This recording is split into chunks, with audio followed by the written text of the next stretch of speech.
Hello, my friends, my family, my esteemed colleagues. There seems to be some confusion about the cellular cleansing. People just don't understand, not only people, here we are talking about doctors and the highest scientists they just don't understand exactly this cleansing system. Well, let me put it more visual. Cells in our body are immersed in a liquid. This liquid we call the extracellular liquid, plasma.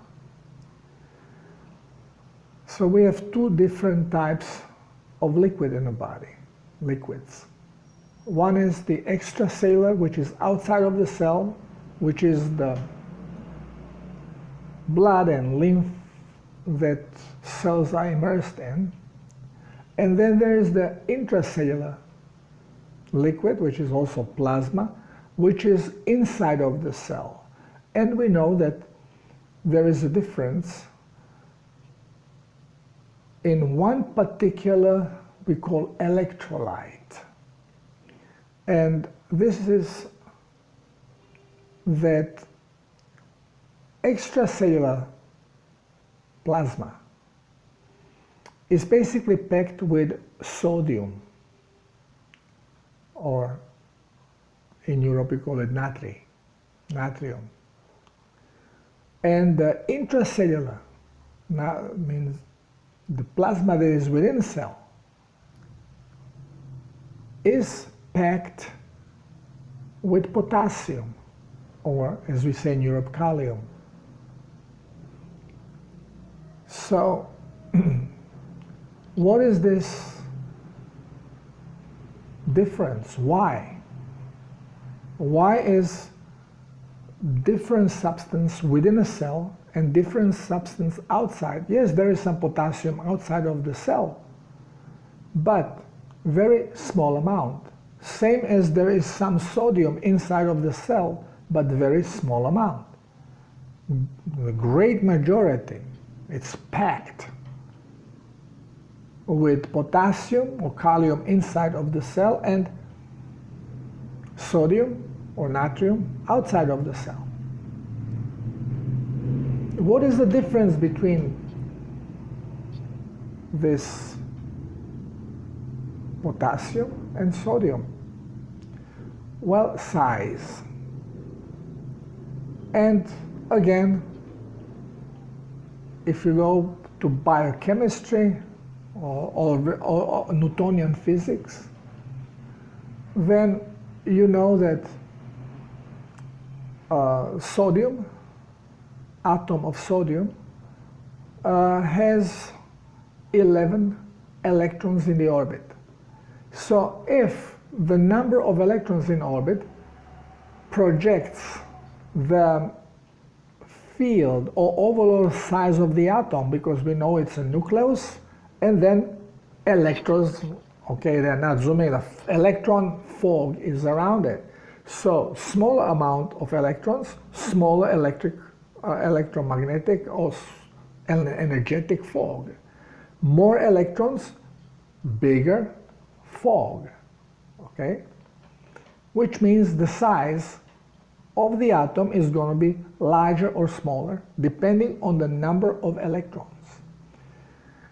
So if we have sodium, natrium, with 11 electrons, let's say it makes this big ball, energetic ball. And if we have kalium or potassium that has 19 electrons, okay, so the ball is going to be slightly larger. It's not a big difference, slightly larger. Now, how does this affect our cells? Well, what is a cell? Cell is organism that has a skin, and the skin we call membrane. And the same as our skin, membrane is porous, which means small particles can freely go in and out, same like with our skin. This is why you have to be careful what you put on your skin. This now lies about certain things, and people put a lot of alcohol, constantly alcohol, alcohol gel. Well, this all absorbs into the blood and it's poisoning you. It's stopping cellular hydration, at least that. Forget about what it does to liver and kidneys. So, and nerves. Don't forget nerves. Anyway, so now you can say that cell is a sponge with certain size of pores. Now, up to certain element, up to certain size, things can freely pass in and out through these pores, okay? So now if you have sodium, natrium, 11 electrons, well, it just fits right through. Pack, pack. It's tight, but fits right through. It can go in and out. Now you have Kali, potassium, slightly larger. Pop, it gets stuck in the membrane. It needs a little push. How does, we know that cells don't have mouths, they do not have arms, they cannot selectively take in things from the blood, from the liquid, from the plasma they are immersed in. So they either take everything or they decide not to absorb anything. Now, how does the absorption work? Through osmotic pump. Now, what is osmosis? Again, we go to physics. Forget about chemistry. It's all full of baloney. What is osmosis? Osmosis is when you have membrane with a certain size of holes, and this is why we call it semi-permeable. And now you have two different liquids. One is denser, thicker, and one is looser, watery. And what happens? Now depends on the size of a particle. If the size of the particle in the denser unit are larger that they can pass through the membrane, then liquid from the less density is going to seep in until they equalize the density. So it will be just popping in and popping in and popping in. It will be sucked in.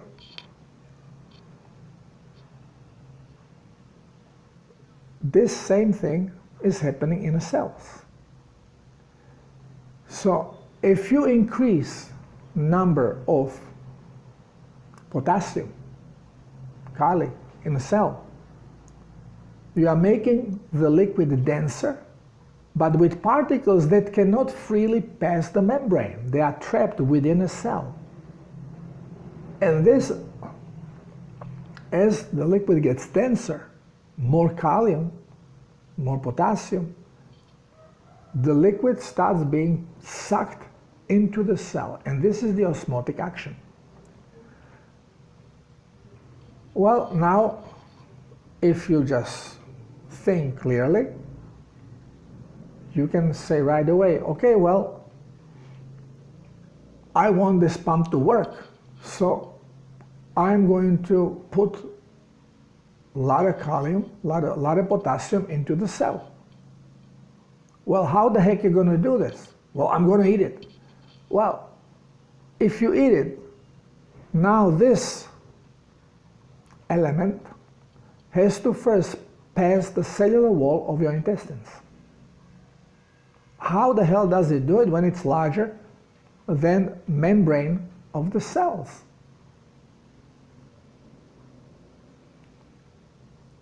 Well, we now have science as the wind blows, or as we go, what Nassim Haramein says. We just start inventing things. Oh, well, the cells, they have a different doors and they have a different suctions and different baloney. Okay? So what is actually happening? Well, cells have a special structure that we have named prismatic body because it resembles crystal. And what is this? It's actually voltage booster.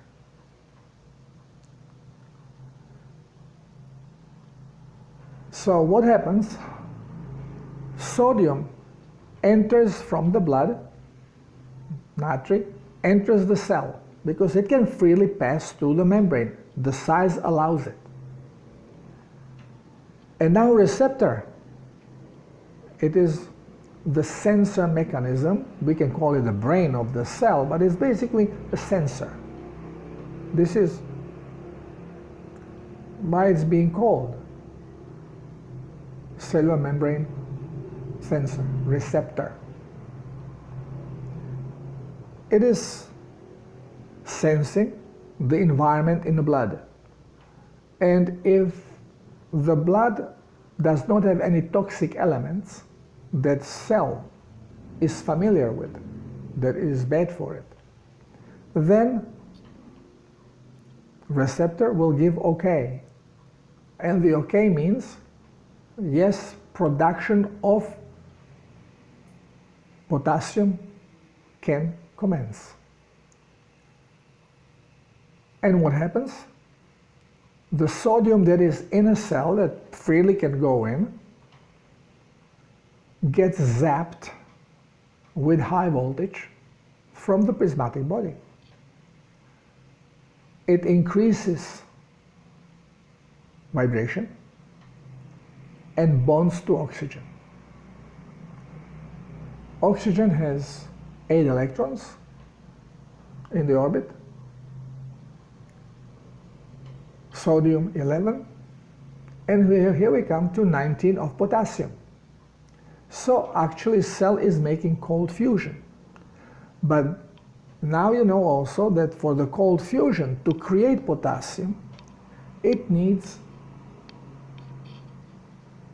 to have sodium, salt. It needs to have oxygen, and it needs quite a bit of energy to do the cold fusion. Now, how does sodium end up in the blood? Well, as the production is going on, the inner pressure is building up of the cell. And as it builds up, it starts pushing under pressure some of the potassium out of the cell. But when it does that, this is when also other garbage from the cell gets pushed out, including heavy metals. And in my opinion, including the jab. So, it is crucial for the cold fusion to go. But if, I always say that basically our cells are not cleansing correctly because our cellular pumps cannot run when we have toxic blood. And it is now obvious that everybody has toxic blood. Older we get, and they are still living, so cells must be doing some cleansing. Well, again, remember, it's a sponge. So what happens if you have a bucket of water and you put a dirty sponge in there? You will start seeing a little dirty film around the sponge because the water molecules can freely enter, but really they do not penetrate. And the little dirt that is on the edges of the sponge will then be expelled. So you have a little bit, and you can have it there in this bucket of water, you can have it there 1 week. And little by little, the water is going to get dirtier, but after 1 week, you go and you squeeze the sponge a little bit, and a lot of the garbage comes out of it. It means that even after 1 week, very little bit was cleaned from the sponge.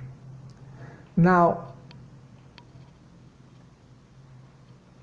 make little stream, slow flowing water, and put a dirty sponge in there. Well, now you are going to see that already within a couple days, the water that is coming behind the sponge is not as dirty anymore, and when you squeeze a little bit the sponge, not that much garbage comes out. Well, this is what is important to understand, that when we are sedentary, when we are sitting much around, not doing much physically, liquids in our body, especially lymph, is stationary, does not move much. Because to move lymphatic system, the speed of blood circulation has to increase, so the suction is there. And if we are just sitting, well, the movement is very, very slow. And our cells, our sponges, don't get cleansed even in this passive way. The pump is not working. So this is why it is important to exercise. It's not only about oxygenation, but you are speeding up the heart rate. You are speeding up the circulation. You are increasing the suction, and your lymph is starting to move.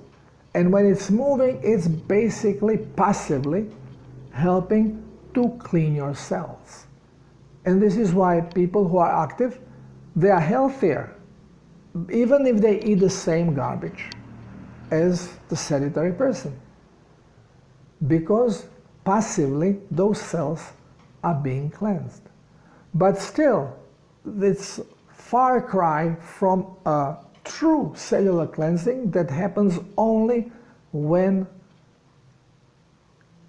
the osmotic system is put in motion. And for this we need clean blood. Otherwise it ain't happening. So how do we do that? Well, we have to hydrate.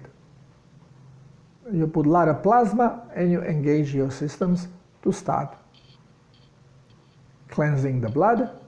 And once blood is cleansed, then automatically hydration starts. And I have explained this in the video about deep cellular cleansing.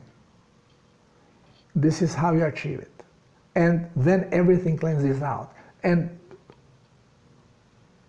every foreign protein, it is going to be also cleansed out, because cells are intelligent. They don't want to keep foreign proteins if they can help it. Passively, good luck. Actively, yes. Forget about chelation. It's another baloney from biochemistry. It does not work. It worked marginally, nothing, passively. You need active cleansing. And remember always that plants have toxic elements that our cells do not want to absorb, and this way, by eating plants, most of the plants will stop cellular hydration, especially spices, because they are medicinal. Anything that we think is good for us because it changes something in our body. It makes us urinate more. It makes we see, oh, it's cleansing us, you see, it's good. Well, your body wants to get rid of it as fast as possible, so you are urinating more, you are clicking a diuretic mechanism.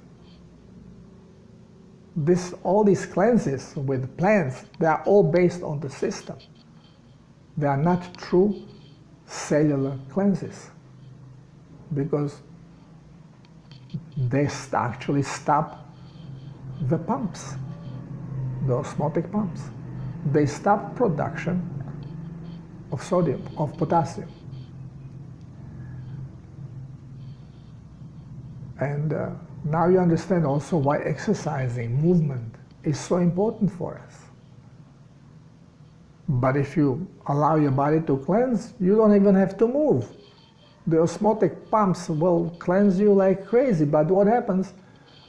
It is a slow process. And because your body blood can be clean, and the receptors of the cell says, okay, hydrate. And now your cells start hydrating, and you have a little more toxic load in one tissue, and it throws the toxins out as soon as it starts hydrating and pollutes the blood, and receptors go, whoop, stop the pump, stop, wait until we cleanse this. So it's go and let go. Take it, leave it, take it, leave it. It's very, very slow process, and this is why using electrostimulation with Beck's pulsar helps, because you can force it. But then you have to be careful what you are eating, because as you are forcing it, you can kill yourself if you are taking toxin that your cells basically shut down not to take it, so they don't get damaged. And now you are forcing them through electric fields that they hydrate, and there is toxin in the blood, you can make yourself harm. So you have to watch what you are doing, and you should have some guidance in the process. Well, read my books and read my articles, and you'll have plenty of knowledge from there, what you can eat, what you cannot eat, what you can do, what you cannot do, to cleanse and to hydrate on a deep cellular level. And this is how the cell gets cleaned from inside out through pressure. Okay, it produces huge amount of potassium, and of course there will be more potassium in the blood, but it will all then be released through glomerulus. And this is why when you are in this cleanse, you are going to urinate a lot, and if a lot of toxins are coming out, the level of toxicity of the blood increases to the second and sometimes even third level. So you cleanse through mucosal tissue and through the skin, and you have these symptoms. People complain, well, you know, I'm drinking 3 liters of plasma, and this salt is making me to go to bathroom 3 times at night, and I have a running stool, diarrhea, this is bad, my liver is suffering. Liver is not suffering, liver is enjoying in this process because it is cleansing. And the reason you have diarrhea is not because salt is making you having diarrhea because it's toxic or something.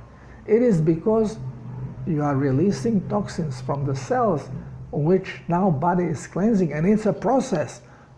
Depending how toxic you are on cellular level, it will take time. You can speed it up again with electrostimulator, but you know, It's not absolutely necessary. I have it in protocol. It is mentioned how to use it, but majority people cleanse without it. Takes a little longer, but the work will be done. So now you probably have better idea, and don't get annoyed with diarrhea. You need to let the diarrhea, because if you start your cellular cleanse and toxins are being released from the cells, enter the blood, and now you don't give enough plasma, you are going to now trap those toxins in your blood. And all chronic problems with pain, all this arthritis, rheumatism, all this lack of energy, all this cellular clumping in a blood, all this is caused by toxicity. So you don't want to keep your blood toxic. Once when you have released the toxicity from the cells, you have to continue with the plasma and get rid of it. And if you are allowing diarrhea, colon is your biggest outlet of toxicity. So if you allow this diarrhea to continue, you are cleansing in such a rapid level that you may not have even pain associated with what they call the healing pains from suddenly increased toxicity of the blood because of cellular cleansing and the consequent symptoms of pain and fever and headaches and whatever else brings symptoms of toxic blood, clumping of the blood particles. So I hope that you understand now a little bit better and you are a little calmer when you do protocol. Let the diarrhea go. As soon as blood becomes clean and cells become cleaner, that they don't make the blood so toxic in the detoxifying system, majority of these toxins will be taken out through kidneys and diarrhea stops. You still drink the same amount of plasma, same amount of salt, but no more diarrhea. How come? Because your kidneys are taking care of it now. Diarrhea is not necessary anymore. But still, you will be urinating a lot because you are expelling the toxins. And this is the wisdom behind our biology, our physical robot. Thank you for listening. Till next time.